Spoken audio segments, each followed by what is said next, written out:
Right, just a quick announcement before this week's episode with Jim Bob from CARTER USM.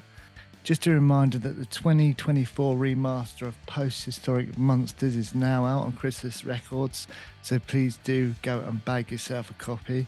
The new edition features the complete album, newly remastered. CD1 includes the singles Lean On Me, I Won't Fall Over, and Lenny and Terrence, and CD2 features rarities and B-sides and the single Glam Rock Cops. CD3 boasts a new live album, Up Pompeii, live in Portsmouth, recorded on tour in 1993. Completing the set is a DVD featuring promo videos, Top of the Pops appearances, plus a recently unearthed recording of the band playing at their spiritual home, Brixton Academy, during the Post-Historic Monsters tour. All appearing on DVD for the first time and accompanied by exclusive new commentary by Jim Bob and Fruitbat. So there we go, the 2024 remaster of Post-Historic Monsters out now on Chrysalis Records. I think I should go back to 90s style and do like a gunk tank. Yeah, that was good. Well, I think punishments have What got to happened to fit gunk the tanks? crime. They had a gunk tank at every Red Nose Day at school, didn't they? Yeah, they had one at school. Yeah. Yeah, they got all the teachers gunked. Gunk tanks were everywhere in the 90s. Bring back gunk tanks. There you go. You solved it. We don't need to talk about it anymore. The campaign starts here. Welcome. We are Neil, Luke. And Dave. 340-somethings, reminiscing on the runners and riders of 90s guitar music. We look at the bands who soundtracked our youth on both sides of the pond and interview some of our heroes from the bands that defined a generation. You'll hear about the good, the bad, and the ugly of 90s guitar music. This podcast is Stupid and Contagious. Hello.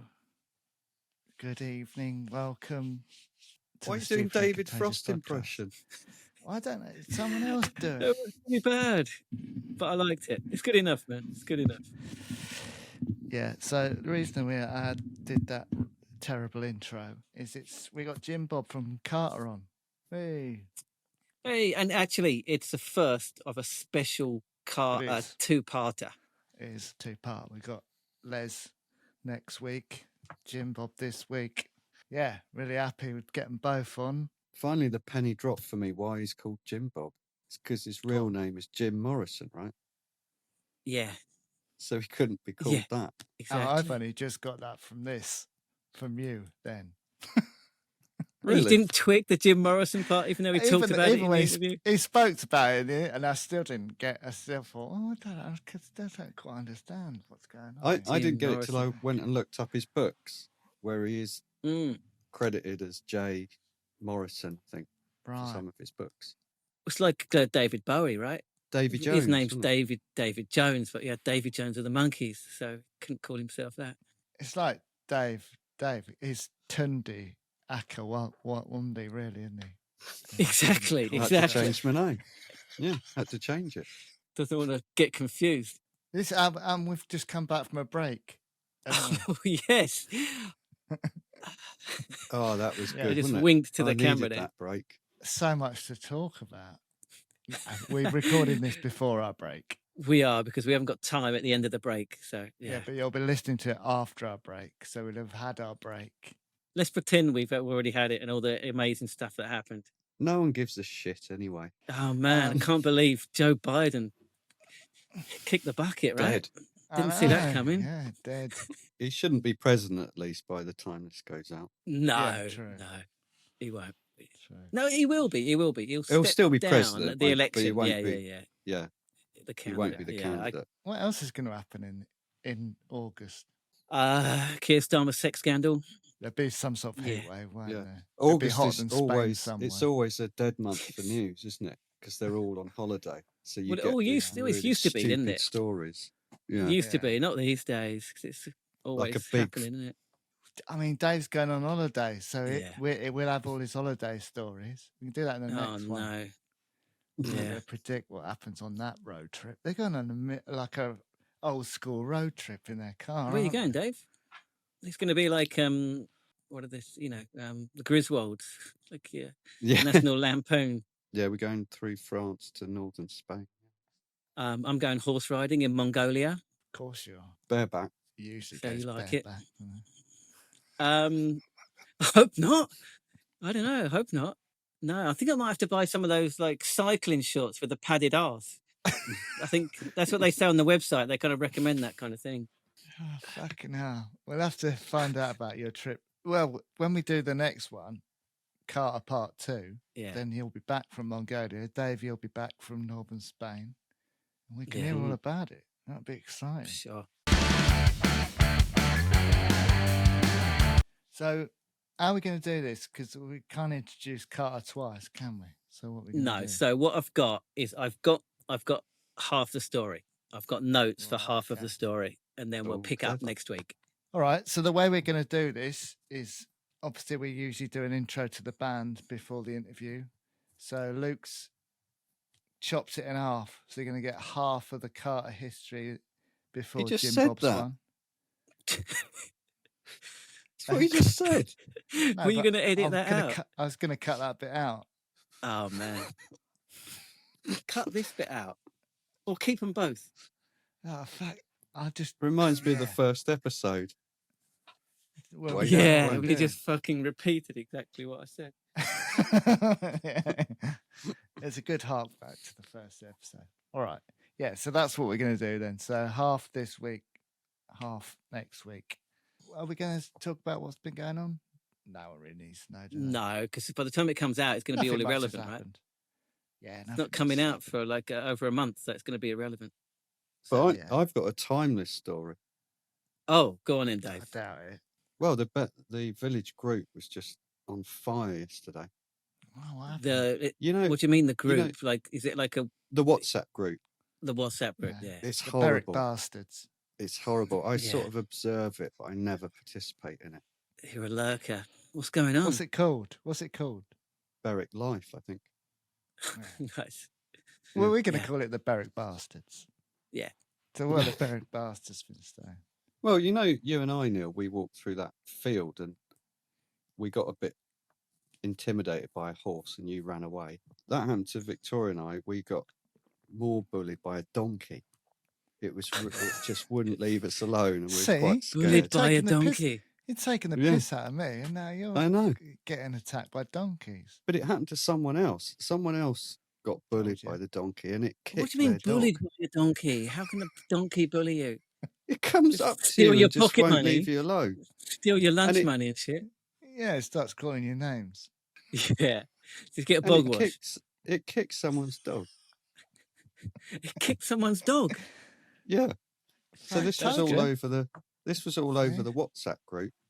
Course And then it is. someone else piped up saying, "Oh, well, we think the donkey's nice and we fed it carrots." Oh, And then it's their someone else fucking said, "Well, fault, if innit? you're feeding it carrots, that's why it's aggressive." Yeah, of course. Those carrots send them crazy. But then, it was quite a bad atmosphere on that WhatsApp Right, group. yeah. Oh man. Did you cool it down with a couple of jokes? After Should have just directed them to I the wish I had. podcast. That would have. Yeah. That's sort of a unifier. Yeah. Where they can hear us taking the piss out of them. yeah, yeah. I'd like that. Well, no, that is Hey. good. That is good. But yeah, I Wow. told you about that horse. Donkey terror in Berwick. So yeah, if you are watching this one, then please do like, subscribe, and leave a comment below. And if you're listening, then please do rate and review because it'll keep us in the top 20. And if you're a Carter fan joining us for the first time, all of your favourite other Grebo bands are going to be in the archive as well. So we've got Pop Will Eat Yourself, we've got Wonderstuff, we've got Jesus Jones, all of these early 90s stuff are in there. So dig in.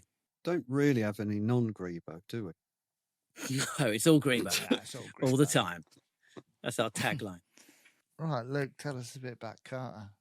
Carter USM. So I'm going to focus more on Jim Bob, and then I'll talk about Carter as well. So All right, yeah, Jim Bob, as real you name like. Jim Morrison. Have you got a Wikipedia description of their sound? Yeah, hang on. What is it? Alternative rock? Is that the generic one they churn out? Usually, let's see what they say. distinctive style of power pop fusing samples, sequence basses, and drum machines with rock and roll guitars. And That's pretty good. offbeat wordplay loaded lyrics. There we go. There we go. It's not Yeah. bad. Yeah, it's not bad at all. I saw one description of them as Sex Pistols meets Pet Shop Boys, which I Right. liked. Yeah, that's good. They do a cover of Rent as well. And he does reference the Pet Shop Boys in the interview as well. He does. I'm going to that's talk cool. to you about that later. So, yeah. Yeah, I like that cover. It's very I good. saw another kind of article calling him the UK's smartest ever lyricist. He is good. I know. And he's an author as well these days. Yeah. And he's kind of known for his lyrics. And it's Jim Bob. So Carter, formed in 1987 in South London, in Lambeth, out of the ashes of lots of different bands going back to the late 70s, which I was really surprised about. A long time ago. We were just born. It really is. Yeah. In various bands, which he describes as not really going anywhere. The main one was a band called Jamie Wednesday in the mid 80s. Put out a couple of 12-inch singles in the mid 80s. Pretty good actually. They're on YouTube. There's a kind of a 5-piece with horns and stuff like that. But they still sound like Carter to me. They sound it's like still a bit Jim more Bob of a, singing. Yeah. It's just a bit more of kind of 80s kind of like horn inflected version of Carter. It's good stuff. It's good tunes. Horn inflected. Horn inflected, motherfucker. That doesn't mean anything, does it? So, according to just Wikipedia, for it. Of course, it's made up a word. What's inflected mean? So, according to Wikipedia, Carter officially started on Thursday, the 6th of August, 1987. That's a specific date, isn't it? It is. Well, apparently, the story goes the band, Jamie Wednesday, was due to play some kind of charity gig. And he talks about it, doesn't he? Yeah. He does, yeah. So Jim Bob and Leslie, who went on to become Fruitbat, be called Fruitbat, were the only two that turned up. So they decided just to carry on as a 2-piece and become Carter. That's right. And I think they used a few of the songs from Jamie Wednesday in some of the early Carter releases as well. Yeah. And from there they decided to stay as a 2-piece, so just the two of them. Jim Bob singing and playing guitar, Fruitbat playing guitar, and then a drum machine in the background with samples and all kinds of stuff. But why Fruitbat? Well, tune in next week and you might find the answer. You don't know, do you? Listeners, we don't find the answer next week. So, started releasing singles and albums. Sheriff Fat Man kind of became a bit of a big single. Their first album, 101 Damnations. The puns have started already, right? So his kind of lyrics were very kind of puntastic. But that kind of covered a lot of depth, basically. There was social commentary, political commentary, a lot of empathy and pathos, and I think really, really amazing lyrics. And the puns kind of covered up a little bit, right? Yeah, I think so. Yeah. That was 1990. Got to 29 in the UK charts. Second album, 30 something. A lot of people's kind of favourite Carter album, I guess. That's the big one, wasn't it? Well, the third one got higher in the charts, but 30 something seems to have had a bit more of a lasting influence. So 91, number 3 in the charts, and they signed to Rough Trade for a little while as well around this time. And so I started out with the famous Surfing USM single with the Red Dwarf, with Rimmer from Red Dwarf sample. Fucking I hate Red Dwarf. Oh, I love Red Dwarf. Man, you're going to alienate all of our listeners. I'm going to cut that out. It's all right. I love them. No. I know a lot of people like Red Dwarf. Smoke me a kipper, I'll be back for breakfast. Wasn't that the t-shirt? Yeah. Dave, you're a Red Dwarf fan, weren't you? Yeah. I know a lot of people loved it. I just missed it, and I've tried to watch it recently, and it's just I think it's probably maybe of a time. Maybe I don't know. I think I'm more than a fan. I think that's like a mega fan. I can just see myself as Rimmer on that ship. You're such a Rimming. smeg. Rimming, not Rimmer. Oh, Lister, not Rimmer. Lister the No cat. one wants to be Rimmer, do they? You are a Rimmer. It's your second job. Why do you Must see want to be a yourself Rimmer. as Lister on the fucking Red Dwarf spaceship? Dave? Just You're more like Just- he is on that leisure centre. British programme. What's Empire. that called? Yeah, you're similar to him in that way. So I love the British Empire. I prefer that to Red Dwarf. no. Yeah, me too. Oh, it was like British great. It Empire. was great. Anyway, Dave, can you justify why you see yourself like that? Just that the idea of being on that massive ship. Mm. You know, you don't have any responsibilities. You've got No. the entire back catalogue of all human culture available to watch. Pretty Mind you, good, we have yeah. now, don't we? So That's Yeah. true. It's called the internet. this is not much different. While we're here, tell Luke how much you paid for that loaf of bread. Well, it's not even that exceptional. £5. Bought a £5 for a loaf of bread. yesterday. Yeah. It was good. I had a slice. It was very That good. I hope it was. Sourdough Onion with infused. Was that Yeah. onion and sage infused? Onion inflected. Yeah. £5 a loaf. They don't even bat an eyelid over that way, though.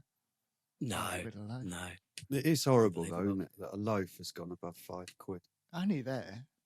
It's not Yeah, usual that's- supermarket that's prices. insane. So loads of good tracks from 30 something. Yeah, anytime, any place, anywhere.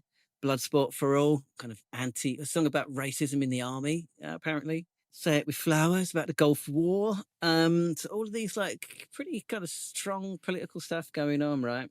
And yet their star is rising, basically. So around this time, the famous incident at the Smash Hits poll With winners Philip party Schofield.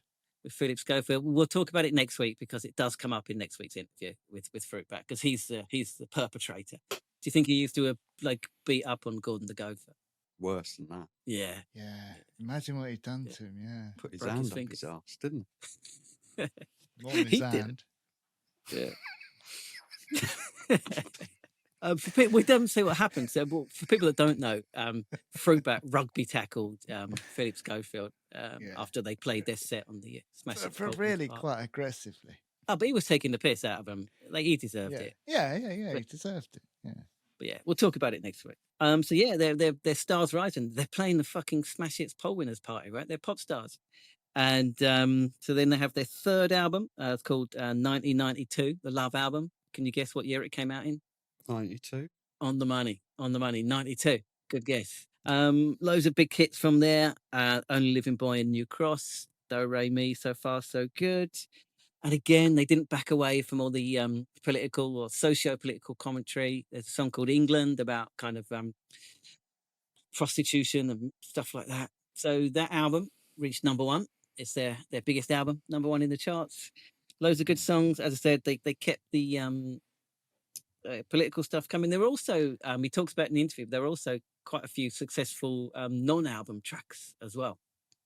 Yeah, After the Watershed, Rubbish, which were huge songs at the time. Both of them, they played on Top of the Pops. I mean, After the Watershed, there was their Top of the Pops debut. It's a song about child abuse. And they're playing on Top of the Pops, right? And yeah, they basically reached their peak in 1992. They headlined Glastonbury, hit number one in the charts. Style icons, Jim Bob with his kind of spaghetti noodle hair, Fruitbat with his cycling hat and big shorts, and they're at the top of their game. What could possibly go wrong? Find out next week. Next week. Another exciting episode of the Stupid and Contagious podcast. Okay, I'm going to stop there with the Carter story, but because we got Jim Bob on this week, I do need to say that after they did split up, Jim Bob did loads and loads of solo stuff. So he had a band called Jim's Super Stereo World, a bit more kind of like disco poppy punky, and they put out a couple of albums. Jim Bob himself has put out like well over like a dozen like solo albums over the years, and his last like 3 albums is like his like comeback trilogy, and especially his last album last year's Thanks for Reaching Out. Got really good reviews. It's a really good album. He's still got the politics going. He's writing about Putin and the Taliban and, idiot billionaire fuckers wasting all their money going into space and shit. And he's also become a very respected and prolific author. So he's written 5 or 6 novels, and he's written 2 memoirs, 2 books, one about being on the road with Carter. Let me give the title. It's called Good Night, Jim Bob, on the road with Carter USM. That was way back in 2006. And then in 2019, he wrote a book called Jim Bob from Carter in the Shadows of My Former Self, which I read just before I interviewed him. And it was very, very funny and very, very good. And I recommend everyone to get a copy and read it. So should we have a listen to the interview with Jim Bob, then we'll have a chat? Yeah, let's do that. So here's Jim Bob from Carter the Unstoppable Sex Machine. Enjoy. Okay, Jim Bob, or to give you your full name, Jim Bob from Carter. Thanks for coming on. Where are you based these days? I'm in Crystal Palace. I've been here for quite a long time. Feels Yeah. sort of in London. In South London, obviously. Yeah. And that's where you're from, right? Yeah, I've always sort of lived kind of in that, like a really small area, really, in sort of places like Streatham and Herne Hill and Mitcham, just always in South London, Southeast London, I suppose. You never tempted to retire to the countryside like a good rock star? Constantly tempted, to be honest with you. Yeah, always sort of, probably for the past 20 years, I've sort of Okay. I've wanted to basically every time I go away, if I go anywhere near the sea, Right. like sort of, I always think, oh yeah, I want to live near the sea, but haven't quite got around to it. I've accumulated too much crap, I think, so moving would be quite a big deal. Yeah. I hear Brighton's the place for retired Britpop stars. Yeah. Is it? Yeah, well, that's, I wouldn't go there. Don't think. I think that's a reason not to go. nothing against Brighton. I mean, three members of my current band live in Brighton, so I've got nothing against Brighton. But I think when I think of the sea, I think of sort of more quieter, more sort of quiet places. Okay, less touristy. Sure. Are you playing gigs at the moment? I've not at the moment. I just did a like short tour of eight gigs and a festival, Bearded Theory, and that's kind of me finished until hopefully do some more next year, because I've got a really good band. So sort of as soon as we're doing gigs, they seem to sort of be over. Like back in the in the 90s or whatever, we used to do, like me and Les would just do sort of, just seem to be on tour all the time. So the tours would be like, it's just like a UK tour would be sort of 25 gigs or something. Where now it's sort of 8 with a gap in the middle. That's can only only do weekends because people don't want to go out on a Monday. Yeah, we were discussing this on the podcast. We call it the 30-year echo. So you have to wait for people to have kids, and then those kids need to be old enough for them to be able to go out and stuff like that. Because I'd rather go out. I mean, if I go out, I don't go out that much, but I'd rather go, if I had a sort of, I'd rather go out on a Tuesday or something, because it feels like that's, I don't know, it might be less hectic than going out on a Friday or a Saturday. Yeah. Are you down to play Shine On in November? Is that right? I'm doing it as because I played last year with the band, and this year I'm doing because I've got a book coming out sort of around about that time, a book of lyrics, and sort of so I'm going to be doing like a Q&A thing there on one day, I think probably with Steve Lamacq, and then on another day, I can't remember which order the days are in. On another day, I'm going to be doing like just me and Chris, who plays piano, with doing sort of songs on That's Chris TT, right? Yeah, that's right. Yeah. So which is kind of, we did that on tour. We did sort of 2 sets. So we did a set with the band, and the first set was just me and Chris doing kind of a mix of solo and Carter songs. So we're going to do that at Shine, and hopefully it'll be accepted. Yeah. Do you?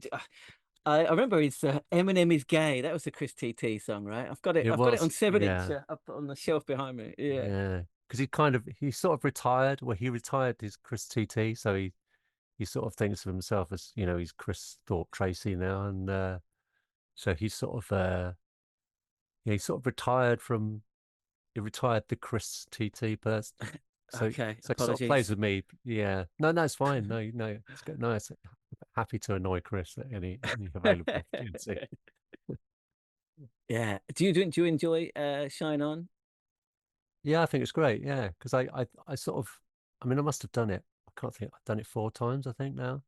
Various different. Done it. I think the first time I did it was just me and a acoustic guitar, and then I did that again, but just doing like did 30 something on an acoustic guitar, which sort of seemed like it sounds like a bad idea, because it starts with an instrumental so Right. I Right. kind of did that and it went really well, and then did it 2 other times with the band, and I just really like it. I think it's a sort of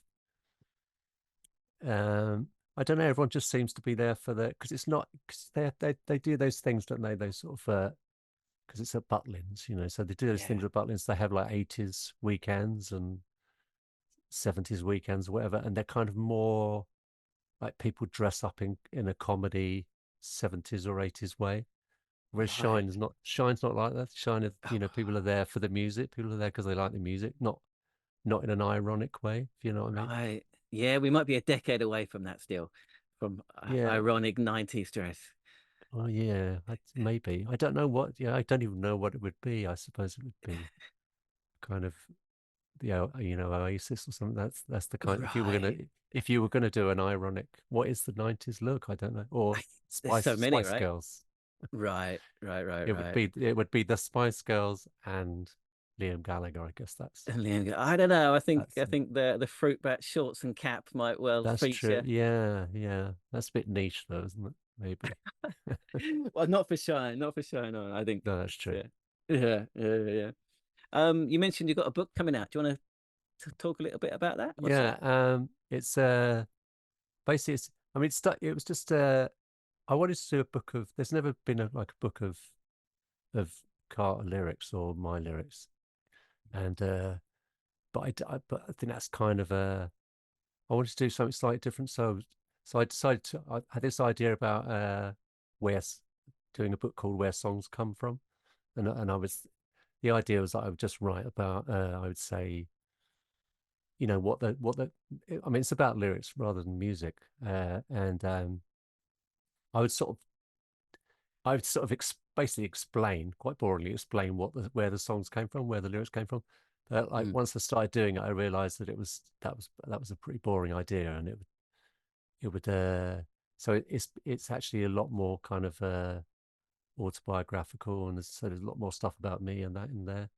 Mm. And so it is about where the songs come from, but it's more uh it's not quite as dull as that sound. It's not like It doesn't sound dull at all. I I sat down in a room and then I wrote these words, and Right. I made this rhyme with this.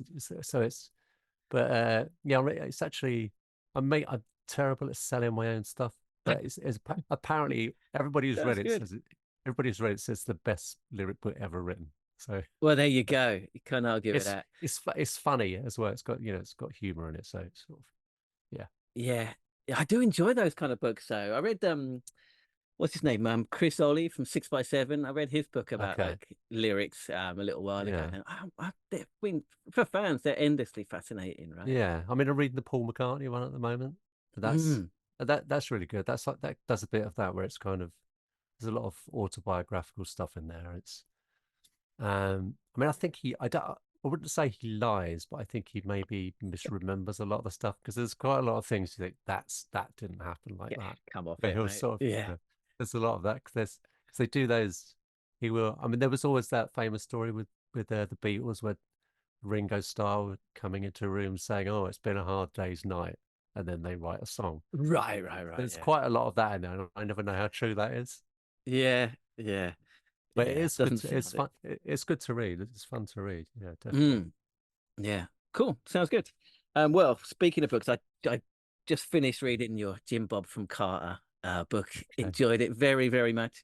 And well, I'm conscious of you being conscious of being called Jim Bob from Carter. So Okay, I'll try that's to fine. balance my No, that's questioning great. of pre and That's great. post. That's So fine. The one I don't like is and it's not really anyone's fault, but I think with the Carter re-release, you know, that we're sort of that are coming out, that have been coming out there on the press release, it says it's Jim. I think it's Jim Bob, Jim Morrison, Jim Bob, or something like that. Jim Morrison Bob and Fruitbat Les Carter. So I found myself doing interviews with people who didn't know us that well, would say like, "Oh, I got Jim Morrison, Jim Bob, Jim Morrison here," having to explain what my real name was. So sort of, you know, yeah, that's yeah. Jim Bob from Okay. Carter's fine. I'm perfectly happy with that. All right. Well, I mean, we're a 90s music podcast, basically. Carter, we're a 90s band, but I was surprised that you've been in bands since like the late 70s, right? That's amazing. Yeah, I suppose. Yeah, definitely. Because I was always. I mean, I was in bands I was in a band at school, but I don't think. I suppose you have to decide what's, you know, when's a real band, what's a band. You know, I was in bands that didn't do anything or only played Oh, we all songs in a bedroom kind of thing. So yeah. you know, when's your first, you know, is your first band when you first do a gig that people pay for, or is it when you first release a record? Or so yeah, but I mean, I met Les I must have met Les Fruitbat in, I'm guessing, 1979 or something. So that was just at the very end of the Wow. 70s. Okay, how old That would you have been then? I've been 18, I guess. 18, So right. or Yeah. 19 maybe. So that's so then we were. That's probably when it started to become more serious, because I was doing stuff with friends and that, but it wasn't really going anywhere. I think Les had kind of made things happen a bit more, you know, actual real stuff. Right. Yeah. Right. But you had been playing music before that. Yeah, I've been, yeah, always been playing music, always sort of, definitely always was. I mean, I can't remember exactly when it was, but you know, I know that, you know, when I was at school, when I was like 14 or something, I either wanted to be in a band or be a pop star or something like that. I definitely that's what I wanted to be. That's what I aspired to, being sort of, You did it, man. you know, You did it. yeah. I mean, it took a long time, but So you got to put the hours in, haven't you? you do, a decade or so. I mean, wow, that's amazing. So were you cool enough to be a punk in 77? I wouldn't say I was cool enough, but I was, I mean, I was definitely, I was there. Because I was at school, so punk was pretty exciting because it was seen as, certainly by my school anyway, as being like dangerous. It was seen as a real Yeah, a danger to the kids. You know, that it was the gonna. fabric of society. Yeah, it really was. You know, that sort of. So there was that kind of thing, that and to be into it, you were in the Yeah. you were in the minority, so you might get.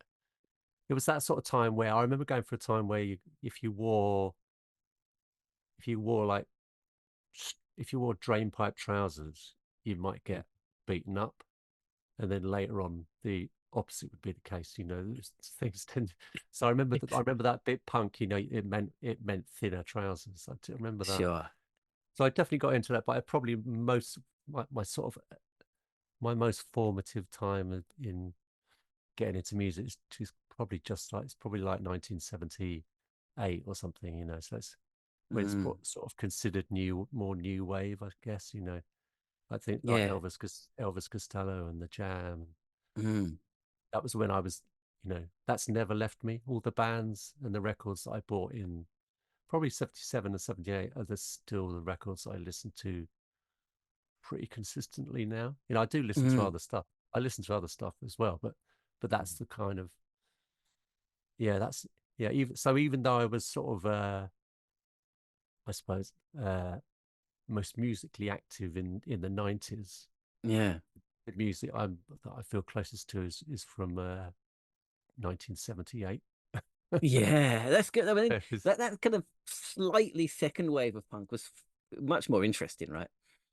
yeah, I mean, there's because if you sort of because it's not that there aren't to me there aren't that many great punk bands as such, are there? There's sort of No. I'm talking about British punk bands really. Yeah, So yeah, you've got the Clash and the Pistols and uh they sort of get X-Ray Specs. yeah, yeah, yeah, yeah. There's a certain amount of them, and then Mm, there's sort of a lot of bands who became punk bands mm, after sort of restyled themselves, and maybe they weren't so good. They were a bit more maybe just too obvious, I guess.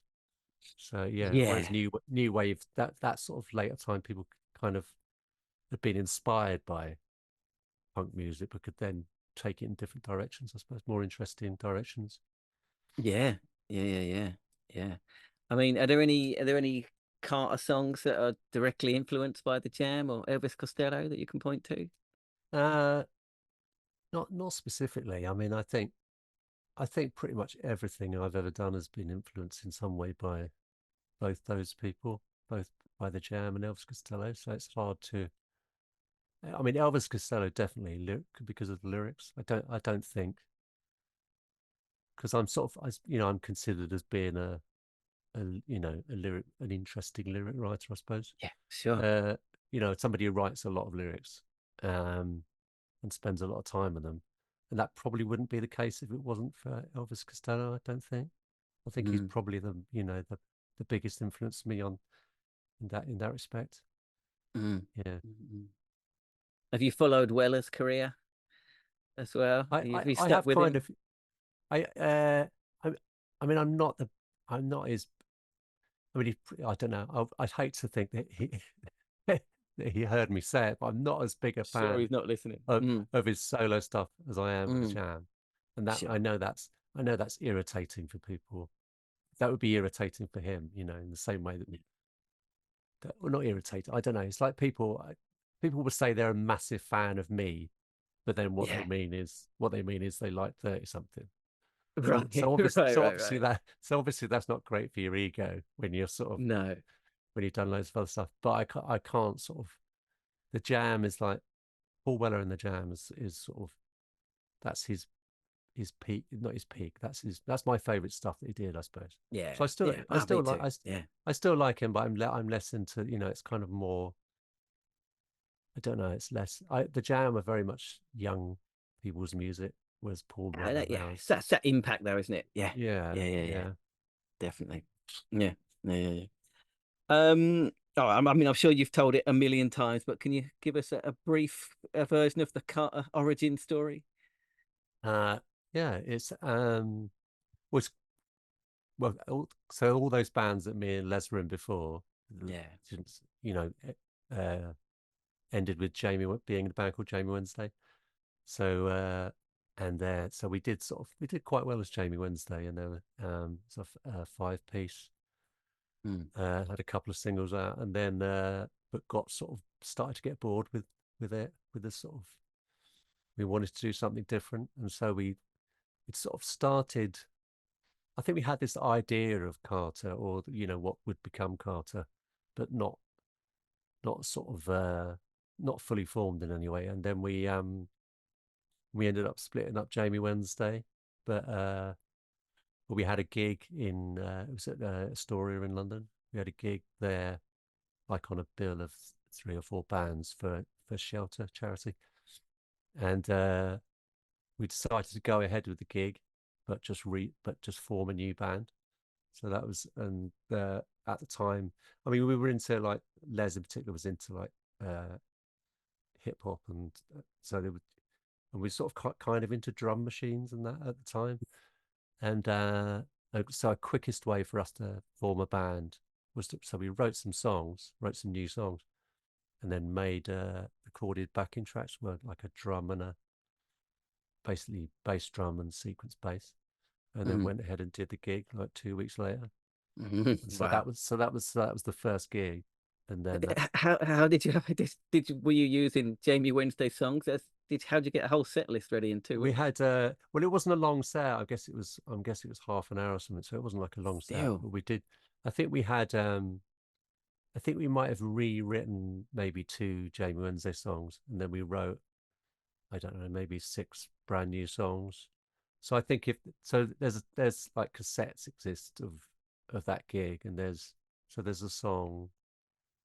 So say A Perfect Day to Drop the Bomb, the Carter song. Yeah. There's a version of that with, I'm pretty sure that's on there, and it's like a different, completely different lyrics. So it's so it's kind of very much in at the deep end, and I think and it confused the fuck out of the audience. I do remember that because it was so different to Jamie Wednesday. It was such a departure that it was I wouldn't say it was in any way popular. Just because it was just so, it was a bit like that, but the Bob Dylan famous gig when he plays electric. It was a bit like that. I think there was a lot of people thinking that we betrayed our Jamie Wednesday roots. Yeah. But there is a snobbery about that kind of drum machine kind of sound anyway, right? Yeah, I don't think we ever really got over that. And I think, well, I mean, some people didn't get over it. I think also because it wasn't just a drum machine with us. It was, we were essentially, we were using tapes long before it was fashionable. Now, I mean, now and after, I think everybody uses tapes now, don't they? Or not tapes. Right. But yeah. Some kind of backing, whatever there's a term, I don't know what they call it, something like performance enhanced. It's not that, but is that there's a right? term, isn't it? Yeah. So you see live bands, you think this is really good, and you think, it's a bit too good, maybe. When that kind of the whole the kind of scene came together, you and Populate Yourself and whatever, Senseless Things, even like stuff like Deadline magazine and stuff. Did that seem like, was it just like the stars were aligning, or do you think that you were kind of bringing each other into existence, kind of thing? I think I mean, probably a bit of both. I think there was definitely a lot of because you make friends, with other bands, or kind of and I mean, with us, we sort of got quite close to Mega 64 and Senseless Things, those 2 bands in particular. So we do gigs together, and we'd kind of and sort of share contacts and that kind of stuff. So that was definitely there was a lot of that involved. And then I suppose maybe a bit later on, we would do things like, say we do a gig. I mean, like in Spiral Carpets and Populate Itself both secretly supported, and EMF all supported Carter, like secretly, like unannounced. So there was that kind of thing was quite nice. I like that sort of, the idea of that, that you could get your friends would play just for, I don't really know what they were getting out of it, but just to sort of, your friends, just the kind of, just the thrill of the whole sort of thing. Did it feel exciting that this kind of scene was kind of bubbling away? Yeah, definitely. Yeah, because I think when you're sort of in that sort of thing, it doesn't feel like a scene as such, does it? You're just no, that's true. It kind of gets named afterwards, doesn't it? Yeah, kind of that sort of comes later, and then so it gets confusing when Carter. Well, not confusing, but because I often see Carter as we were both Krusty, Fraggle, Grebo. and Grebo. I mean, Sure. presumably we weren't all of them, but I don't know. But I think you can be. Maybe, yeah. We were a mixture of all. You're a crossover band. That's it. That's it. Yeah, we were. Yeah. But that that is, joking aside, that does speak to something, doesn't it? That you are appealing to, even however niche these kind of groups are, you are appealing to them, Yeah. Just because I think, because if you it is sort of weird that when those sort of scenes, when you sort of when you've got lots of different bands or singers or whatever together, and you listen to them and you think, well, that's part of the same scene, but you think, but what, why is that? What's, because sometimes it's obvious, you'll hear 2 bands part of a scene and they sound pretty similar, but other times you'll have 2 bands that sound completely different, but at the same time are part of that same scene. So who knows? I mean, like Senseless Things sounded nothing like Carter, right? No, it didn't. No, not at all. And I'd say Carter sounded nothing like trying to think. Neds Atomic Dustbin did, or maybe Yeah. there is Oh, maybe there's a bit. maybe, because there's definitely like Populi itself and Carter Mm. and EMF. There's definitely similarities there, but mainly Yeah. because we're using drum machines and Sure. sequences and stuff. Samples and stuff. Yeah. Yeah, but the Senseless Things I'd say, like the first time we saw them live were a pretty big influence on us, even though we were already, going and doing pretty well. Just Mm. that sort of mainly the speed that they played songs. Mm. We sort of made us want to write some faster songs and Right. To punk it up a little bit. yeah, basically, yeah.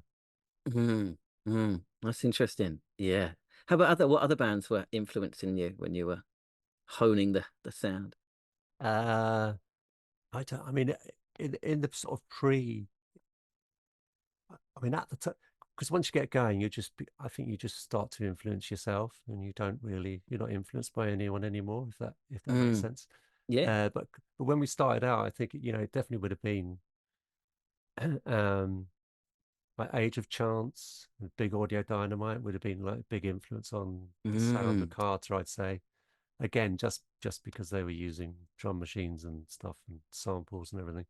Yeah. And Yeah. then there were a lot of stuff that was Band of Holy Joy were a massive I influence don't on know me them. lyrically. No, they were. You should check them out. They sort of Okay. Yeah. are still going. They've never gone away.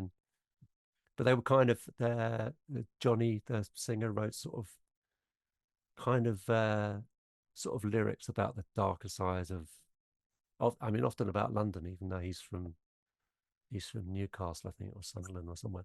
But yeah, so just that kind of bringing all those things together for us, and then I mean, Les loved AC/DC, Right. and so that's kind of where the guitar comes from, I suppose. Sure.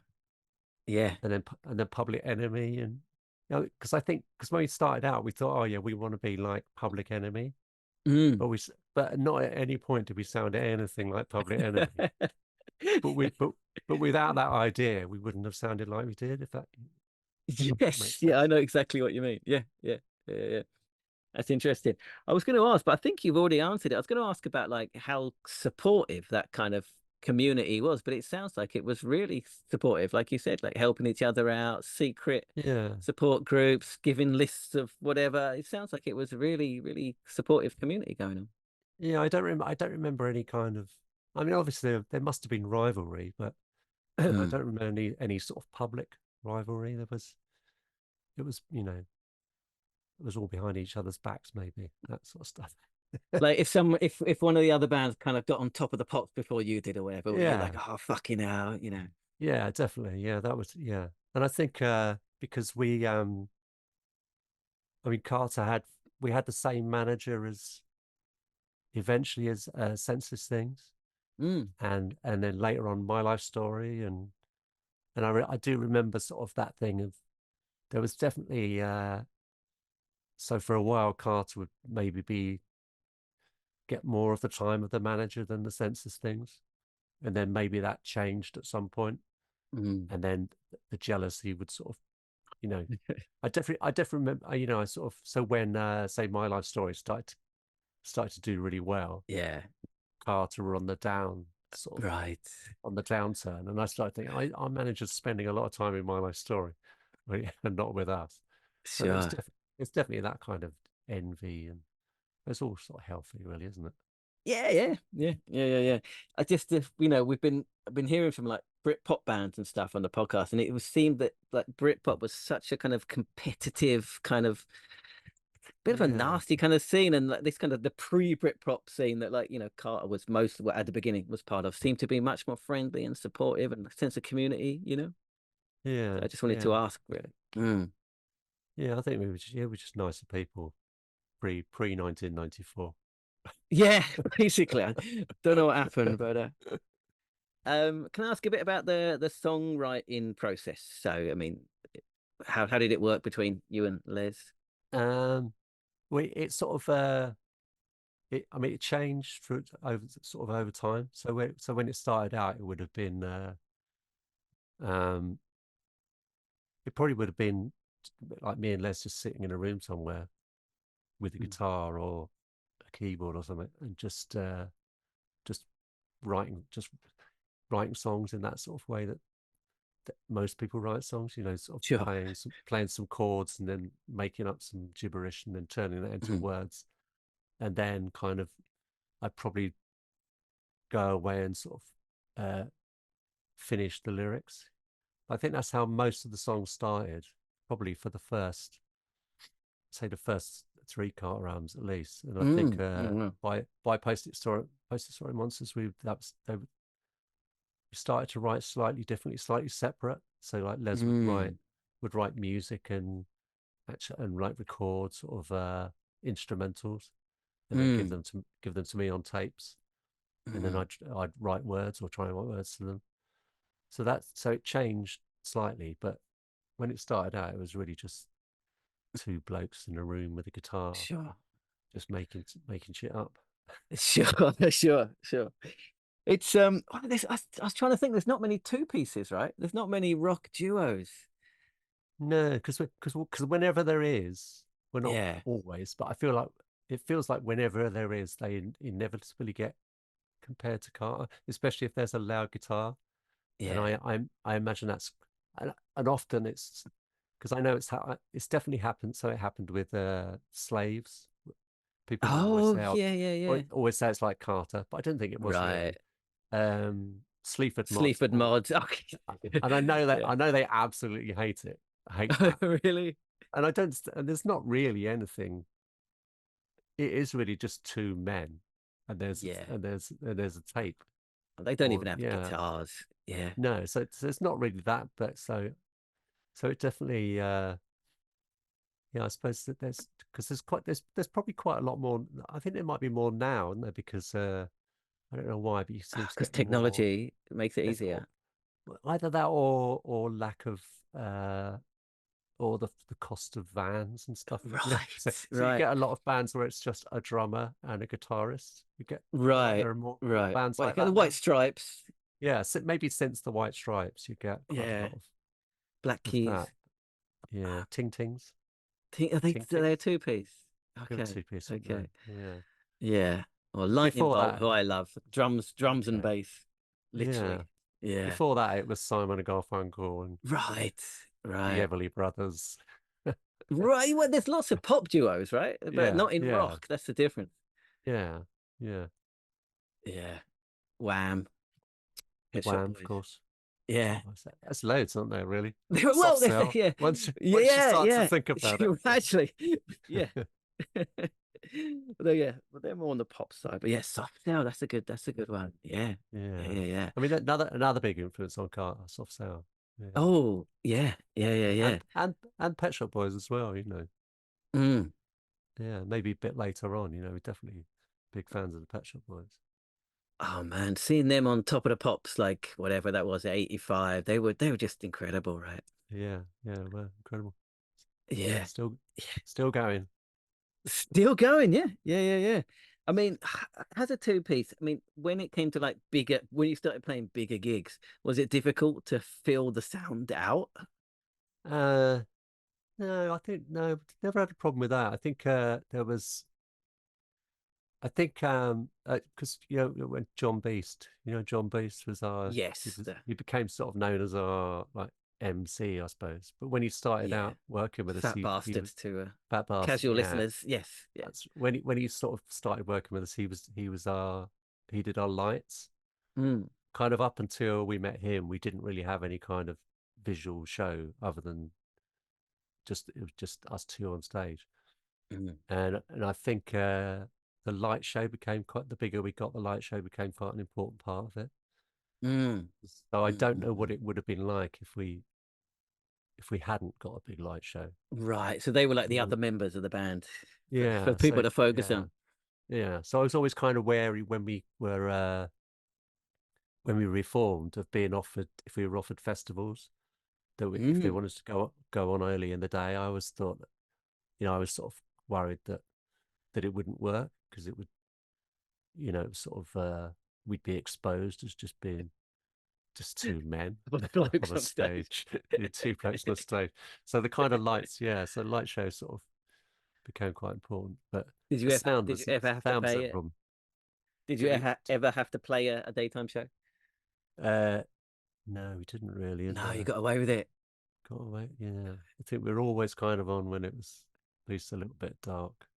Yeah. But I think you know, in reality, it would have been fine. The songs would have carried us through. Of But, course, you know, of course, of course. Yeah. Yeah. Oh, they were great songs. They were great songs. They're like thank you. proper crafted songs, right? Yeah, yeah. I mean, even though I've made it sound like they weren't properly crafted. I mean, they were. They started out as two men in a room, but then we kind of worked on them. So yeah. Oh, but everything, all songs start out like that, right? Yeah. And often we did, you know, often the songs were, we wrote the songs and then we recorded them before we ever played them. We recorded most of the stuff before we played it live. We didn't really have a lot of stuff that we played live and then recorded. Oh, that's interesting because most for people try records, stuff yeah. out on the road, right? Yeah, we kind of did it the other way around. I think also because it all happened quite, you know, we did an album every year for the first sort of so many years. Once we did the Wow. first, so there wasn't like a massive gaps in between, I suppose. Mm. And also we did standalone singles, which was, you know, which you could do then. You know, you could put out a single or you know with an EP essentially. Right. So we were constantly recording stuff, I suppose. Yeah, yeah. Well, for example, what was a single that never made it onto an album? Well, After the Watershed didn't get on an album, but I think that was supposed to be on the album. But the first, so Rubbish wasn't on an album. Oh, I had the cassette single of that. Okay, yeah, so that wasn't on an album. I'm sure there are others, but Glam Rock Cops was not on an album. Right. Huh. They were, I mean, they were all kind of came out on, you know, greatest hits albums and stuff like that. Yeah, but that's something that I sort of remembered from. It wasn't why we did it, but you know, like the Jam is an example of somebody. Yeah. You know, they would put out singles that weren't on albums. Yeah. Which nowadays sounds more like a mad idea, doesn't it? Like It does. yeah. Yeah. And they were like some of like the best songs ever written, right? The ones that the Jam were Yeah. chucking out as a Yeah. yeah. It's great. So you mentioned earlier, you know, you're known for interesting lyrics. Yeah, I mean, what was, the puns are there, of course, but there's Yeah. also, the politics and the social issues and stuff like that. Was it like the old kind of spoonful of sugar trick to get people listening to political messaging? I don't know. Because I don't think we were ever that. We were sort of more commentating on things than we were trying to get any kind of message across or Mash trying the to system. we weren't trying to change. We didn't believe that we could change things or make them better, rather than. But we did sort of found out, kind of after the first few years together or something, that people kind of, the fact that people could, we were singing about something that people could relate to, became quite important to people, I suppose. So you do start to feel responsible to, you know. So when we did a song like After the Watershed, for example, you know, about child abuse, got a lot. You know, we got a lot of kind of feedback from people from that. What kind of feedback? Just to say that, you know, that they sort of, you know, it was good to be able to hear somebody singing about something that they could relate to, or something awful that had happened to them that they could hear in a song that was.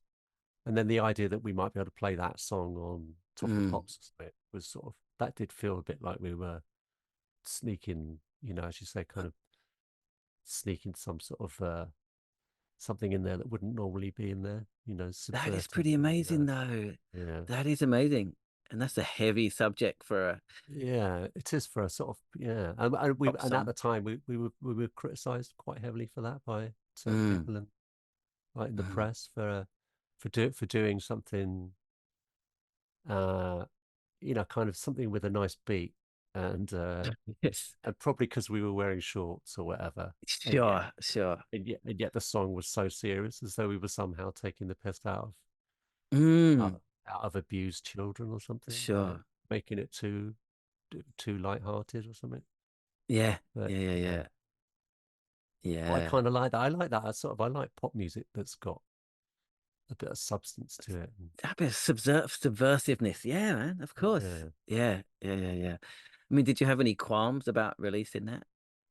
No, I don't think so. No. We didn't. And no, I mean, other people did, Yeah. obviously. Maybe Record company. the Rolling Yeah. Stones, but yeah.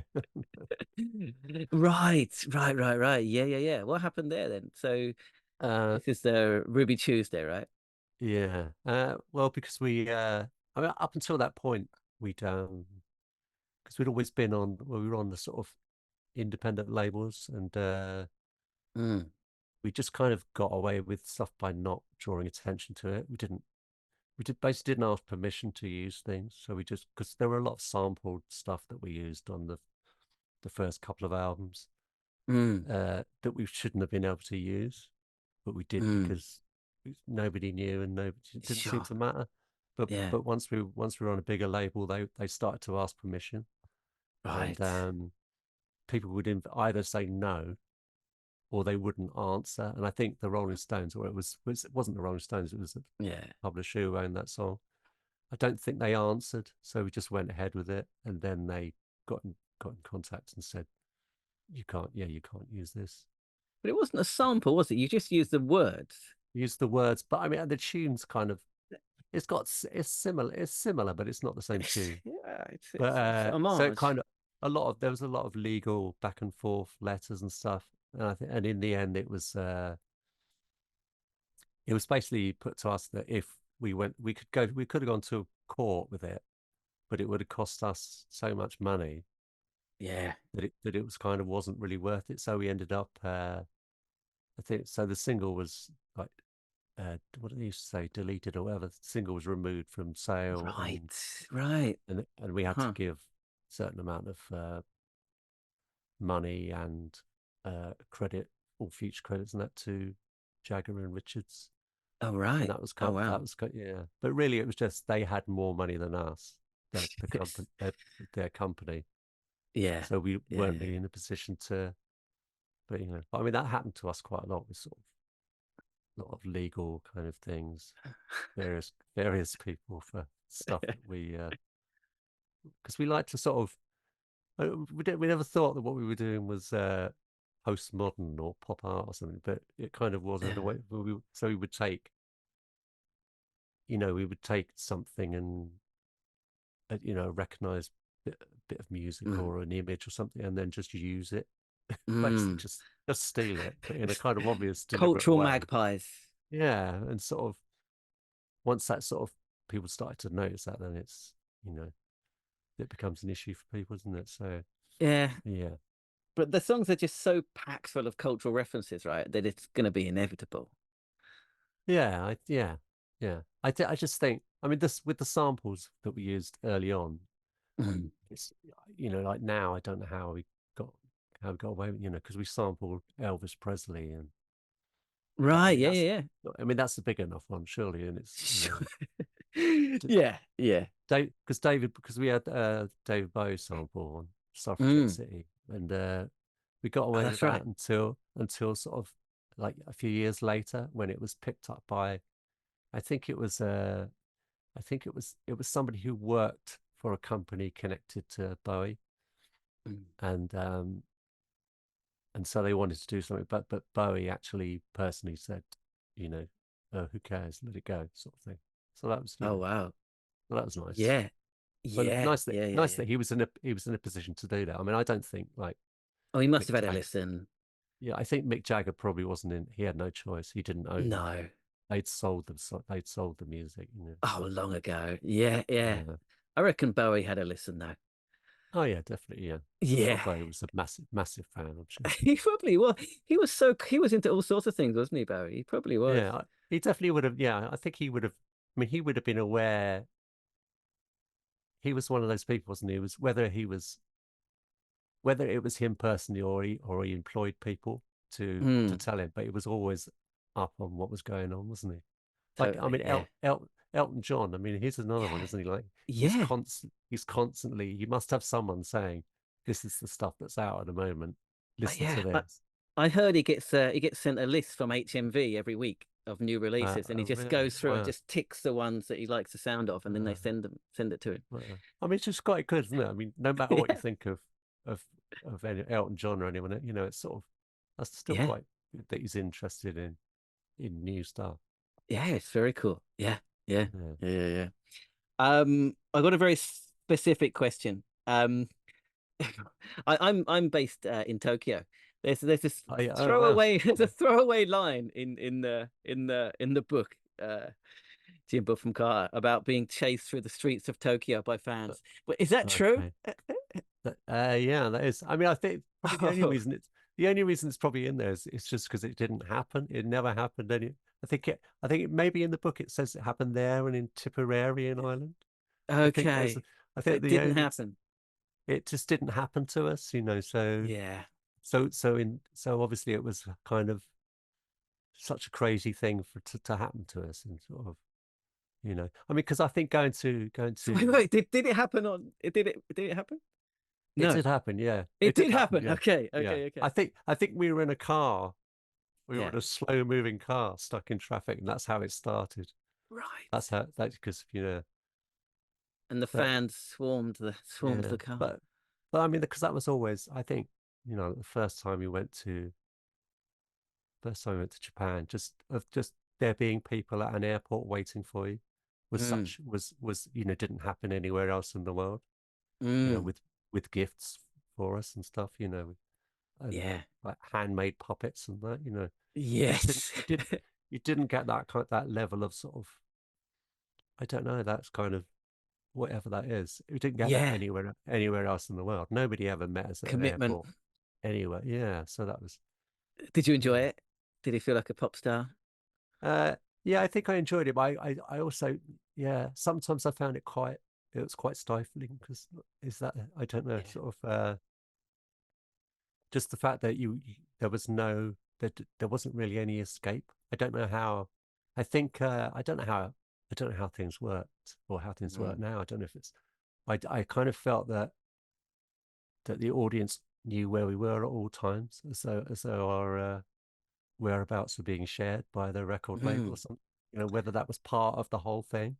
So there Yeah. would be people at their hotels. Do you know what I mean? Sort of. Yeah. I wonder how they did it, like before, like email and stuff. How did they Yeah, get that I don't information know. out? Yeah. Interesting. Yeah. Yeah. Yeah, it also made me very happy to learn that there's a Japanese Carter tribute band called Okay. Clinton Clinton USM. That USM. made me very Yeah. happy. I had no Yeah. idea. Well, you should Yeah. check them I out. They're will. quite, I'm definitely see if I can go and see them live. Yeah. Yeah. because Yeah. they do play. They don't play a lot, but they do every now and again. They do kind of gigs I because they're checked their just Facebook page. They had a gig a couple of months ago. So yeah, they okay. probably have Because there one are a couple soon. of working guys. You know, they're sort of, they work in offices where they're not sort of. Yeah. It's not, you know, it's more of a. I guess it's more of a hobby than a. You know, it's Sure. not. They're not trying to be successful as a car No. tribute act. No. But yeah, I watched a couple of videos. Great stuff. Great stuff. Um, you kind of acknowledge it, but you were pretty harsh on your final album. I blame the government. You kind of Yeah. say that actually, in retrospect, it wasn't that bad, etc. Why do you think like the memory of it was kind of more negative? I suppose it's. I mean, I mean, one thing is it was. I mean, it was released after we'd split up, Oh, so okay. so Didn't realize that. that's one thing. So, and it was like the last songs would have been mixed after we'd split up. So it was kind Mm. of. I just sort of remember. I think some of the songs came from the session from the previous album, The World Without Dave, that we did like a sort of mini album. Mm. And so there was a lot of, I just remember it being just trying to find enough songs and not really knowing what to write about and not enjoying being in the band. There's another. Yeah. By that point, we were it was like a 6-piece band, but we were Yeah. still Yeah. we were recording as a 3-piece. Mm. Didn't record as a 6-piece. Oh, not for that Oh, anyway. really? So that was just for the live shows, the 6 piece. Yeah, I think we Mm. tried. we did one. It was like a planned single, which we recorded as a 6-piece, and it was just so difficult. I think, sort of. I think that with the way me and Les worked with like right from the beginning of Carter, from the first demo, we just went into a small like rehearsal studio, local studio, just that we found in a local paper or a melody maker or something, and we ended up working with a bloke called Simon. We worked with him on all the Carter records. So with the exception of the first single, he worked on all of them. So it was kind of and we just go, and the studio was in his back garden of his house. So it was kind of Literally, yeah, literally. So it's very casual. We'd go around and we'd sit there and we'd chat, and we sort of got on really well. He was a really funny bloke, really small studio. And so once, so it was kind of, it was like a lot more fun making records. I think it was just three of us just mucking around really. And then by the sort of I guess Worry Bomb, which we recorded with Wes playing drums, and that in a like a big swanky studio where we stayed there for a month, and had a swimming pool and tennis courts and stuff, and that part was fun. But the way we sort of recorded things had changed quite dramatically. Okay. Then that was I guess part of it. Maybe we weren't working in the same, but I think it was mainly the songs. I didn't feel kind of I wasn't motivated to write a lot of those songs on the album. Yeah, I wrote them because that was my job, kind of thing. Sure. But once Carter had kind of broken up, you kind of got on with putting together new stuff pretty quickly, right? Yeah, I mean, both of us sort of. I think because we probably I mean, I was definitely already thinking. I was already thinking ahead of what I was doing, while Carter was still going. So I'd probably written some songs. Right, for that. Jim Super Stereo World, is that right? Yeah, I mean, I didn't know that was what it was for. I just knew that. I mean, I kind of had this idea of it being being a sort of solo singer in the old way, like with a massive orchestra behind me and that sort of. Right. Like Frank Sinatra or something. Sure. But that obviously that never happened. Not yet. That's no. So yeah, basically just carried on. Probably just didn't. Probably like a couple of weeks we didn't do anything after Carter, but we just got on with it. That was it. Right. Wow. Because it was kind of because it was at the time because at the end of Carter I was so unhappy and stressed about the whole thing that it was such a, for it to end was such a release. Sure. That probably inspired me to like get stuck in. Yeah. I guess. Yeah. So how did the transition from musician to novelist come about? I think because I wrote a book, the first book I wrote about Goodnight Jim Bob, book about just touring really. That took quite a long time to write, and after I wrote that, it sort of maybe it was quite a sort of because it was a thrill to have a book out, to actually see your book, in the same way as it used to be having the record out. So I just I think I started writing a novel. Excuse me, and then that took ages, and then once that came out, I just sort of carried on. I got into a bit of a flow, and then I ended up with a publisher that, and so it was. I guess it was I don't know, the third novel did pretty well. It was sort of translated in about 15 different countries, and so it was actually it was financially rewarding as well for sort of which hadn't happened in music for quite a long time. So I just sort of got into that idea of that's what I wanted to do. And then typically it started to become difficult. And just taking longer and longer and not enjoying it at all. Right. And then sort of return to music. Okay. Is it a completely different process, like sitting down and writing a song and sitting down and writing a novel? Yeah, I think uh,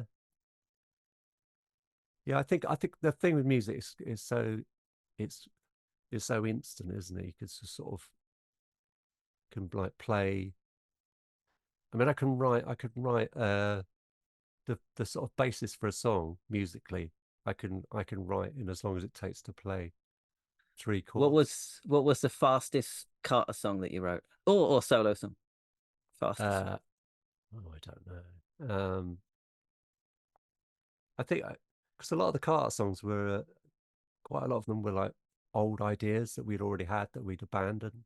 So we kind of had they had sort of existed. Mm. But I've written songs like I don't know. I mean, things say when I wrote that there's an album I did called School, which I wrote about because I knew what it was about because it was it was about it had sort of because it was like a concept album. I think probably wrote that in a week. Oh wow, the You whole know, thing. almost yeah. Sort of, Yeah. but because I had this sort of because I knew it had to be I had this sort of idea that it would be simple and Yeah. so it took less time. I mean, lyrics tend to take a lot longer because I'll sort of say I might write most of a song, but there'll be I might spend I mean I'm writing some songs at the moment, for example, and there's one song I've written. There's one line in it that I've spent about 6 days trying to think of one line. The rest of it's done. Sure. So yeah, so that happens a lot. Sure. But when you nail it, it'll be good though. Oh yeah, It'll be a yeah. good feeling. Because I can't just have any old thing in there. No. No, Because no, that's what that's I sort of. I mean, a lot of people like people in music are a lot of songwriters are very lazy, aren't they? As long I as it don't know. Are they? as long as it rhymes, that's it. They're done. Yeah. Yeah. Yeah. Yeah. Um, I don't know if it's okay to ask about it or not, but you write really honestly about like social anxiety and stuff in the Jim Bob from Carter book. Well, apart from I felt totally seen, and I've never really seen anyone kind of spell it out like that. Especially things like preparing for phone calls and Yeah, dreams. I do the same in my job. I work at a university. Like the start of every semester, like the week before, I have the anxiety dreams. Exactly the same kind of things you describe. yeah. I mean, yeah. I mean, how was that? Um. Well, because I don't know. I mean, the internet's kind of saved me in just in sort of getting things done Mm. because I didn't used to I wouldn't like. I mean, I still don't. I think I write about in the book how I go to Cafe Nero all the time Mm. because I know it. I'm Yes. intimidated Ah, yeah. sort of like small coffee shops or something. I Totally can't, understand. I Yeah. don't want to do it. I can, No. Nero's is okay. And I know how it works. I know where the till is and I know where you pay.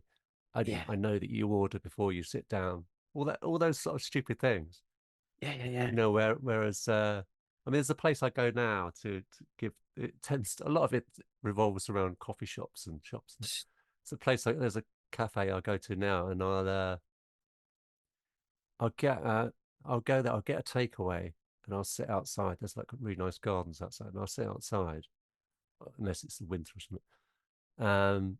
Because if you order to have in, you have to sit down, and then I have to deal with the do I tip them? Oh God. Where do I add the tip? Oh, Do I there's put it? nothing more stressful than tipping. They don't exist. That Yeah. doesn't exist in Japan. Oh, it makes me Okay. Yeah. so nervous when I go back to Yeah. England. I don't know what to do. Yeah. No. So it's that kind of stuff. It's sort of Yeah. I've never really got over that. And the working out what you're going to say things that Yeah. I mean that's I remember it's quite a sort of vivid memory because I remember when I was at school I was about 13 or something and had to go up and used to get free school dinners and would go up to the Mm. thing and had it register and then you had to say something like yeah, free school dinners, and then it'd Mm. look you up on a register.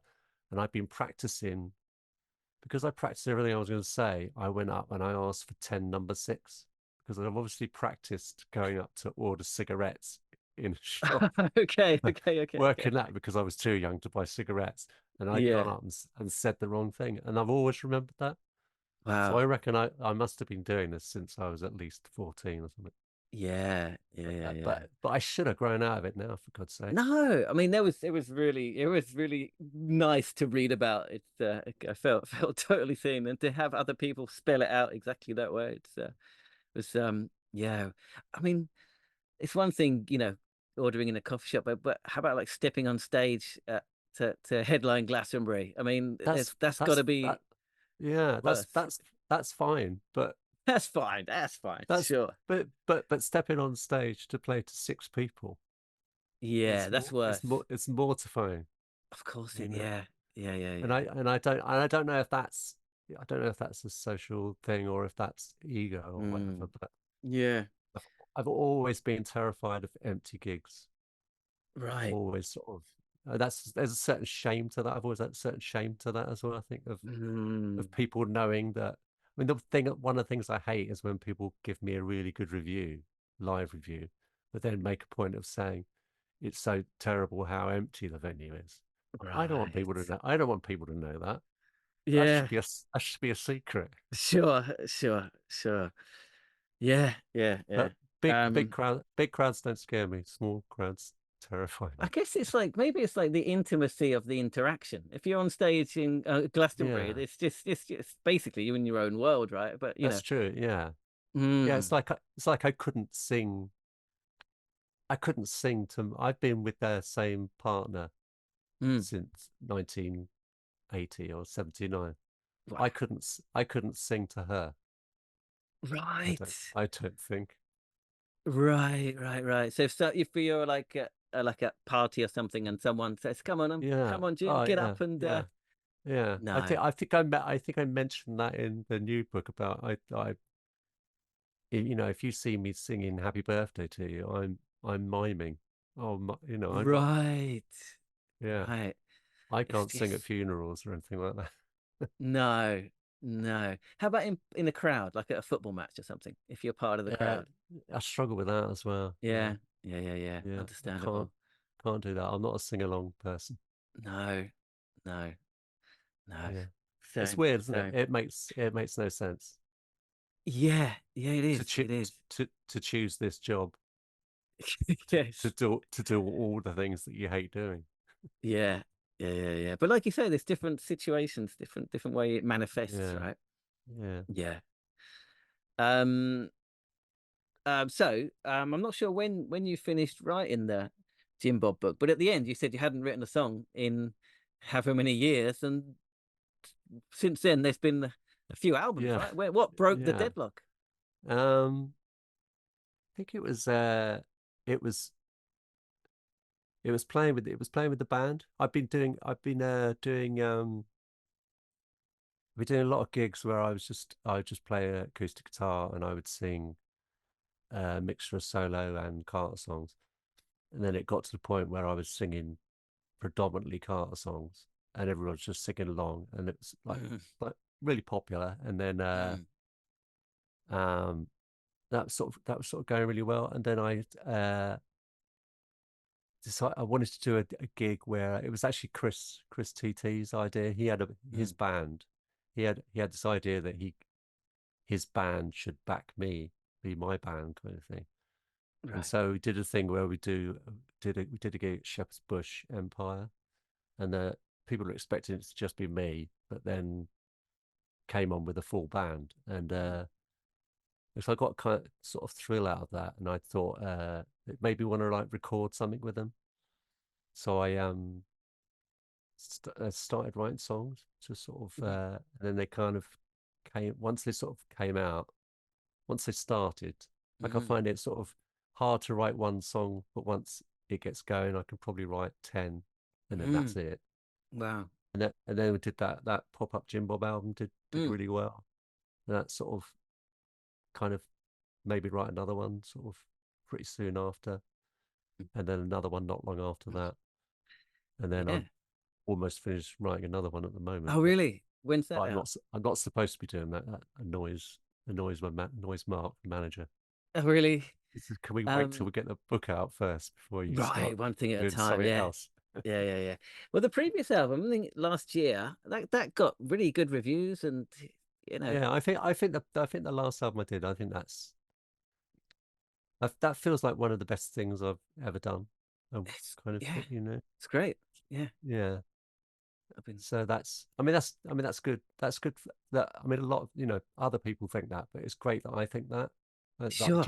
I genuinely believe that. Well, that's I the most important thing. Yeah. yeah, because I've said that in the past. So say when the last Carter album came out that I didn't like, Mm, you know, mm. at the time I probably would have said this is the best thing I've ever done. Right. It's Or like Noel we've ever Gallagher done. always claims to. Yeah, yeah. Yeah. But now I genuinely believe that I'm doing the best stuff, or I've just done the best stuff. Yeah. Yeah. Well, look. Well, most people. Well, especially that last album, which I've been listening to quite a lot this week. It's just really good songs. Really good. Yeah. Yeah, thanks. Yeah. All right. And as to say, yeah, sorry, yeah. No, go on.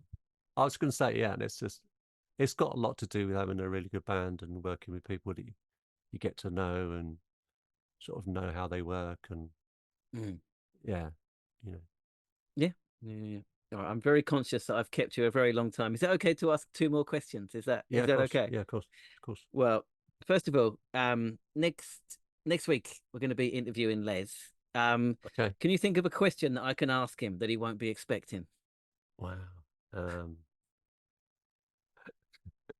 Let me think. God, that's a difficult question for me. It's a question that you won't be expecting. No, I genuinely can't think of anything. See if I think of anything in the next. Ask the other question. All right. The other question is the of... one that we ask every band member that comes on, and the same question. It's which other band from, let's say, from the 90s would you have liked to have been in, and why, if you weren't in Carter? Oh wow. Even more difficult. I don't. I think maybe I had a certain envy of EMF when we were like playing with them in America and that, because they were because they were a lot younger than us.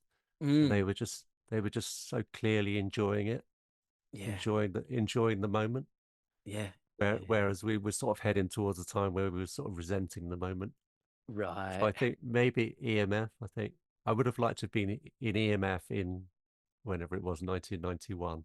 91, yeah. In America, number one in America. Yeah. Yeah, right. Yeah. Yeah. We spoke to James recently. Lovely bloke. Oh yeah, totally. Yeah. How did Carter go down in America? I mean, they're very English. Yeah, I mean, we did. I mean, we didn't. And when we were touring, we toured with EMF twice, and we did some pretty big gigs with them, and we always went down really well. We were kind of.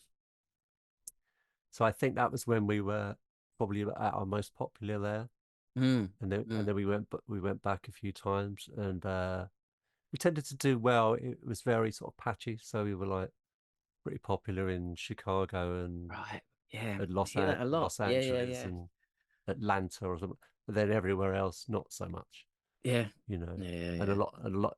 And then I mean, just before we split up, that's the last thing we did was we did a fairly long tour in America, and it was just disastrous. Just like awful. Like nobody went to the gigs. That's absolute it's got to be disheartening. Yeah. All right. Did you think of a question for Les? If not, don't worry about it at all. Yeah. Just thought it might be fun to surprise him with an unexpected. Ask him. Does he think Carter would have been better if he was the lead singer and I was the lead guitarist? Should I pretend it's my question, or should I say it's from you? Ask him from me. Yeah. All right. Okay, I will. Yeah. Okay. That's a fun question. That's not. I'm not serious. Yeah. Just all right. was interested. Sure. Because he's a great singer, so you never know. Sure. Cool. That's brilliant. Well, thank you so much, and I apologize for keeping you so long. I really do appreciate it. That's fine. Enjoyed it. Luke, great interview. You're getting pretty good at this. You should start a top 20 podcast or something. Oh, you guys. Yeah. No, it was good though. It was a good interview. Enjoyed it. I didn't expect him to be like that. Yeah, I He's didn't expect him to be that very way. quietly spoken and Yeah. measured and Diffident. Yeah, really good. And he wants to live by the sea, so that's always. I was going to say you didn't chip in with recommending Seaford, which I thought you were. I wouldn't recommend anyone to go there for a fucking afternoon, let alone live there. I fucking live here. Oh. Oh, it's good here. He'd like it here. Yeah. Jim Bob. Yeah, he described the place basically, and when he was listing his requirements. Yeah. Yeah. He'd love the Martello Tower, the museum. Don't mind the Martello Tower. Yeah. He did say that he's got a really good band at the moment, and I can contest to that because they're at Shine. You can contest it. You're disagreeing with it. It's because you made up a word earlier. I'm using the wrong one. I make it up just because you don't know it because you're too thick. It doesn't mean I made it up. I can contest to that as well. What do I mean to say? What's the word I meant? Attest. Attest. That's it. So I can attest to that. They were brilliant. His band were really good. And well, I'm glad that we got a mention of Chris TT. Yeah, good. There's his single. Nice. Eminem is gay. Right. Yeah. He's not. Although I prefer this one, Dreaming of Injured Pop Stars, which is very, very funny. Very cool. Right. Yeah. But hang on, I'm confused. Who is Chris TT? He is in his band now. But he was a solo artist in the early 2000s. He was a solo guy. And he put out some really cool really cool stuff. Yeah. For people not watching on YouTube, I'm holding up singles of Chris TT. You were talking about the 90s being a decade away from people dressing ironically like the 90s. Yeah.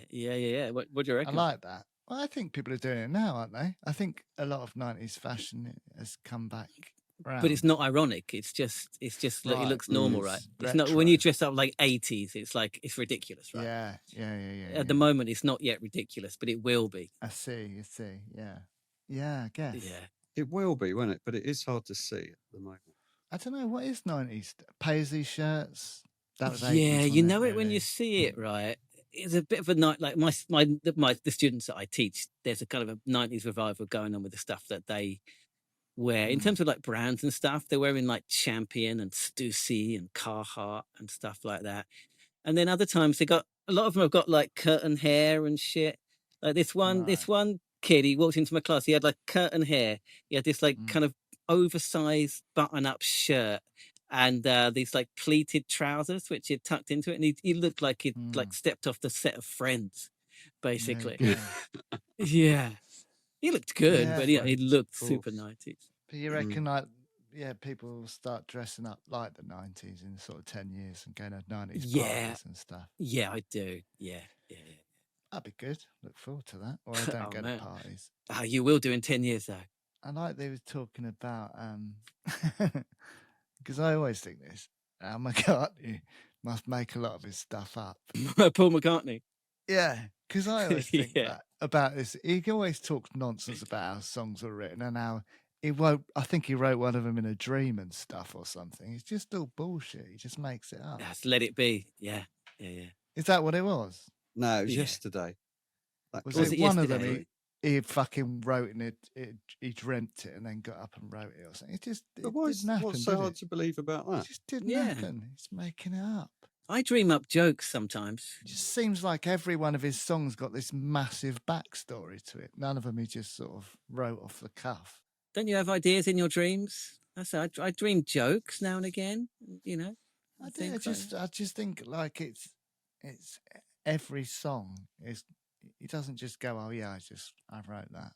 But it's always like, oh, I saw this guy sitting in the street playing a penny whistle, and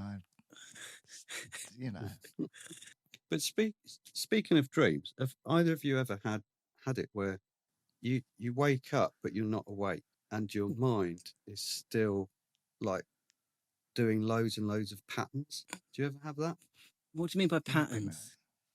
like On the fucking shrooms again, hasn't he? on the almost like brie. mathematical patterns swirling around and like doing this and that, like Someone very spiked abstract. the fucking brie with acid. Yeah. Maybe you've got like synesthesia. I can't say it. Synesthesia. Well, it might be that not everyone sees it, but I think what I'm seeing is that's your sleeping mind, right? It's creating all these random patterns. And then your sort of subconscious mind like sees things in the patterns, and that's what the dream is. But I think what Fucking I'm hell. seeing is the underlying mathematical swirly Can't leave this in, Yeah. can I? swirly pattern. Sure. Yeah. Tell me more about that. Neil, what the fuck is he talking about? Well, I've no idea. well, He's gone mad. just for me, leave it in, just in case Yeah. someone He's else eating a Barrett recognises mushroom. what That's I'm He's true. gone talking about. mental. That's All true. right, In I'll Just leave case it because there's you someone two out are there. idiots doesn't mean I'll everyone leave is. it in because you're too mentally unstable for me to take it out. You're fucking shroomed up. Oh, Age of Chance has got mentioned it's a couple of it times. came up again, didn't it? We've Yeah. got to try and get them on. Well, I've tried. We'll try They're harder. 80s though, but yeah, They're just, I think, yeah, but they've influenced so many 90s bands that I think it would that's true. justify them coming on. I reckon it Yeah, would. they really seem to be yeah. a band's band, don't they? Yeah, I really do, yeah. They were in the charts and everything, so I think they were a fairly big band. Yeah, they Maybe were it was just good. us that I didn't like know them. about them. Right? They had a really big cover, didn't they? Of was it a Prince song, Kiss? Oh, is that Was that right? Did they? That sounds right. Yeah. Yeah, definitely try and get them on. Yeah, you've never mentioned that you're a Pet Shop Boys fan before. Me? Yeah. Oh yeah, of course I Who am. isn't? Oh, Who well, doesn't like I'm the a Pet Shop massive Boys? Pet Shop Boys fan. I didn't think you were. I thought you were too Yeah. cool for the Pet Shop Boys. Well, I am, but Everyone. only the what's the actually album? I guess that's about as far as I go. Yeah, but then I'm not a massive fan of the stuff they're doing like in the last 10, 20 years, but the early stuff's brilliant. Being boring and all of that, I loved it. It's great. Loved it. The Pet Shop Boys. Yeah, I never had you down for a Pet Shop Boys fan, but Hey, yeah, that's me. there you go. I actually think West End Girl is probably my favourite song of all time. It's West End good. Girls, really? Yeah. It's a great video as well, isn't it? Mm. Don't know if I've seen it. I just remember them on Top of the Pops. That was my big memory of them when that good. just like just standing at the back, not moving, just so good. So well, let's talk about now two-piece bands then. So we said there were no two-piece bands, and then we went on to name about 10. Name loads. Did we miss Yeah. any? Oh, mean, they're you pop got bands, there's one lots. Eventually. How about rock Bros? bands though? Bros. There were 3 of them. There were 4. forget There but were no. two Craig, man. eventually. Yeah. Well, But they Well, you became a forgot. two-piece. plus There were Jason 4. from Bennett. Yeah. Jason, Craig, and the boys. And the brother. Yeah. No, they weren't a two-piece, but I'm more on the rock side, right? On the rock side. Well, no, not really. No, because it was quite unique what they were doing, really, wasn't it? That was the point. Well, I said we got That's White Nirvana Stripes, Black post Keys. 94. Oh, that's a low blow, man. But I'm going to put a shout out for a two-piece band, Lightning Bolt, just so I can put them on the playlist. One of the most insane live bands I've ever seen. Two-piece, drum, bass. That's it. I mean, they don't use you've got- stages. You didn't mention Royal Blood. That's an obvious one. No, it's mainly because they're Lighthouse Family. shit. Yeah, they are. Lighthouse fucking Rock. family. You're talking rock. Oh Yeah. man, rock. Serious rock. I I mean, they it's a wide church. Yeah. Rock. Royal Blood. Yeah. Yeah, that's fair. I just thought of one, and then I've instantly forgotten it. Climby Fisher. They weren't very rock, though, were they? Were they a two-piece? Yeah, Simon Climby, and the other guy was called something Fisher. Isla why they Fisher. called Really? Climby Fisher. Oh man, what was their big hit? They had a few, Love didn't Changes they? Everything. Yes, That's it. that one. Oh man, that's definitely going on the playlist. Oh, good. I think the Fisher guy died, but I think Oh, Simon man. Climby's still around. He must have been devastated. Comment below any What rock about duos. maybe there's some husband and wife bands? Oh right, you got like Crankies. Low, Crankies. Well, I had an album, as I said before. It's There you go. I had my sister had the album Fan Dubby Dozy. I've an interesting thing that he brought up. It's just be a good thing to talk about. I think like live shows where a band's quite reliant on a light show. It makes a big like Coldplay could never play a daytime show anymore, could they? Or it'd be very different because they 100% rely on their light show. You know, it really does make a huge difference. So if you're playing in the daytime, you've really got to be a very captivating band because you haven't got anything else to rely on, have you? You've got No. That's interesting, isn't it? So if you're like on like lower down the bill at a festival, Yeah, if you're in the afternoon, you've already got an uphill task because you've got to captivate the audience just with your show and not the what's going on sort of stuff. That's a good But point. Because it's all Glastonbury's done on the screens with lights and stuff, isn't it? But it's daytime till about 10, isn't it? I know, that's what it means. That's why all the headliners get the best of all worlds, don't they? Because they get all the tech. It's interesting, that I think. And I It wonder didn't how used to much be of the an case. element, like they say, think- like 90% of all communication is non-verbal or whatever, right? I wonder how much of live communication is lights. I think it's massively important now that technology's got so advanced. I think like 20, I mean, you didn't have big screens like 30 years ago. They'd only just sort of started about 30 years ago. People couldn't even watch big screens, but now I remember watching, I think it was Guns N' Roses when they played Glastonbury, and it was too much. The screens were really busy with stuff going on, and it was a bit of a sort of overload, I think if it's done properly, it can be really good.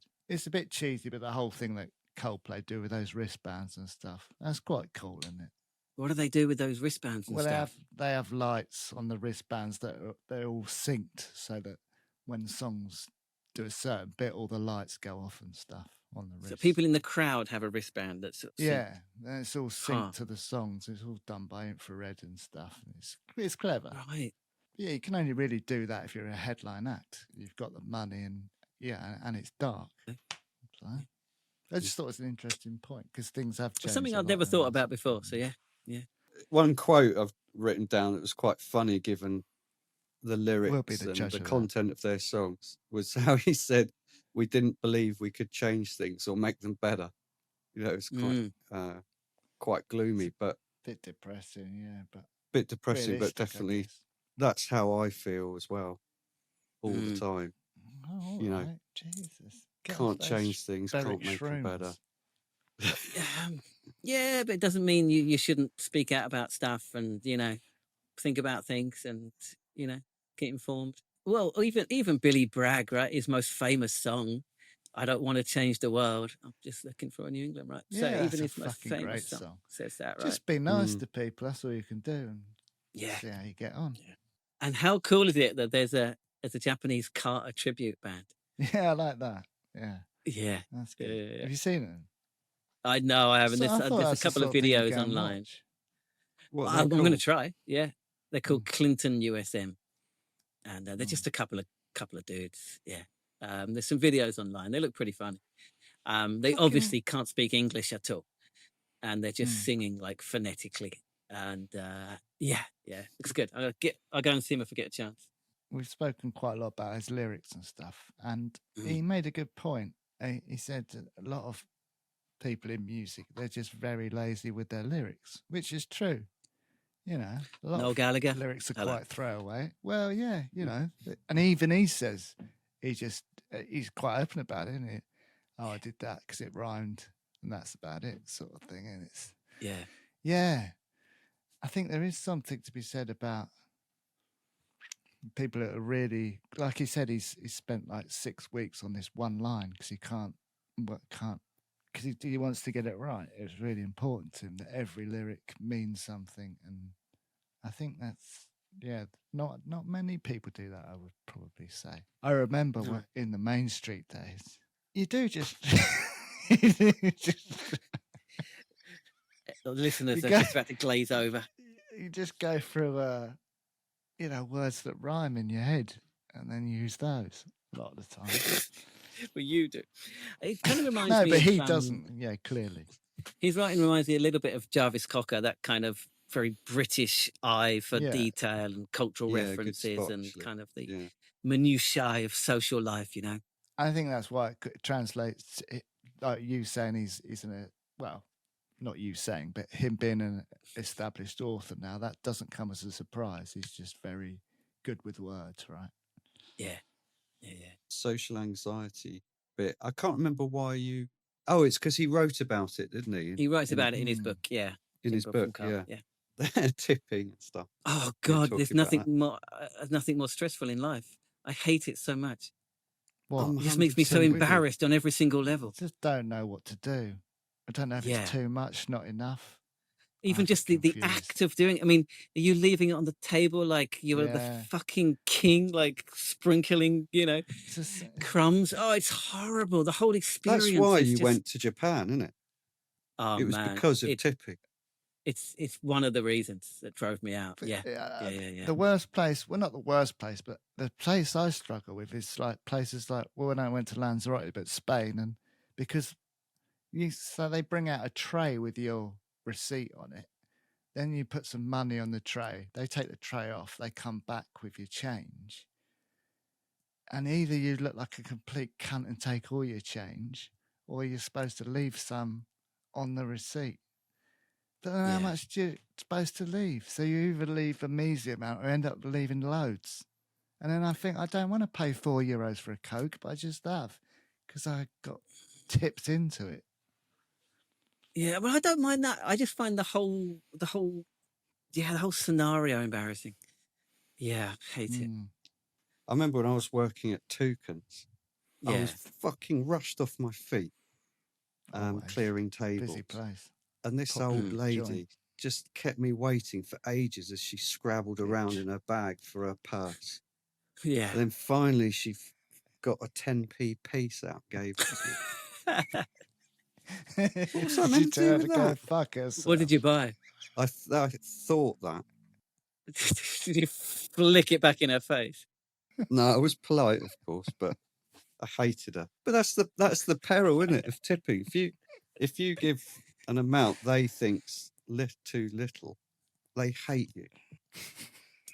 Yes. I mean, I'm Yeah, speaking that's what for I mean. experience. It's better. But It's better to just not. That's what I mean. Sometimes it's better to At least not. they'll give At you a least bit then of they respect just think, then. oh, he probably doesn't know. He's supposed to. All right, come on, let's move on. We're going to sound like old men shouting at clouds. Go on. That's what this podcast is. Yeah, That's right. true. That's true. Don't kid yourself. But don't it's you have anything some of else. those other social anxiety stuff? Don't you have that? Oh, definitely. Like, Reminds me of Gareth Gates. Do you remember him? yeah. Yeah, with his You know, he had the stutter, but when he was on stage in front of it was all right. millions of people, he could just sing perfectly. But same with like karaoke, right? As we're talking about Japan, lots of people go to karaoke. It's not like in England where you put your name down in a pub and the whole pub is watching you. They're like small booths, right? That you go in with They your do friends. have those in England, those booths now. And I can't think of anything worse than singing in public. But like if I say that to like my Japanese friends, they're like, "Yeah, but I'm just with my friends," and I said, "Well, that's worse. That's worse because they know you more." You know. We did it, didn't we? When we came to see you in Tokyo, We did. we went to a booth. Oh yeah, no, I think it's the last time I went. Yeah, it was fun. It was. We were all there, weren't we? Oh, Neil wasn't there. Yeah. Oh, weren't you? Like There we- Barcelona. No, you weren't. Yeah, sorry. Yeah. Another trip I didn't. get Malcolm Young invited was to. there. Malc was there. Of course Yeah. he was. Oh yeah, one thing was funny when he picked out EMF as the band he'd like to be. Yeah. And he said that he thought they always looked like they were enjoying it, and he was jealous of it. But didn't he come on and say how much he didn't enjoy it at the time? Yes. James Atkins. Yeah. So it just shows you, doesn't it, how You never sometimes know, you do you? think others are having a good time and they're not at all. Yeah, although James did say the rest of the band were having a great time. It was just him, really. He had a good time, but I think he's probably similar. He had a bit of social anxiety. He didn't like the whole fame thing. Sounds like Maybe it. everyone in the whole world is just hating everything about their lives. We just think they're having a great time. I guess I think everyone is at some point, right? Anyway, They're on that forced note, to give the social media version. on that happy note, On that nihilistic note, thanks so much for Jim Bob for coming on. and tune in next week for Fruit Bat, and let's see, will he answer Jim Bob's question? Find out. It probably will. Otherwise, it'd be a bit of a pointless. I might have forgotten to ask it. Okay. I did. Uh, He does answer.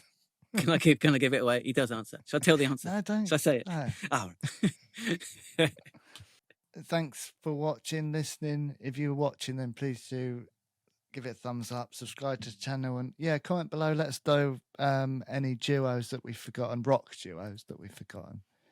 Your favourite Carter songs, gigs you went to, all that sort of stuff. And if you are listening, then please do rate and review. Keep us in those iTunes charts where we belong. And as I said before, if you're new to the podcast, a lot of bands that Jim Bob mentioned, so Senseless Things, that's episode number 1, EMF. If you're into any of those bands, have a look in the archives, and there's some really good interviews with people from all of those bands. So, tune in next week for part 2. Luke, is the mixtape all sorted for this one? It will be. It's, all your favourite Carter tracks, Climby Fisher, it's all there. Right, said Fred. No, I'm not Family. putting Right Said Fred on. No way. Fuck those guys. Neil mentioned Main Street again. I try care. every week. Not happening. That's it for this one. Shroomed up, Dave. Take it away. See you in a minute.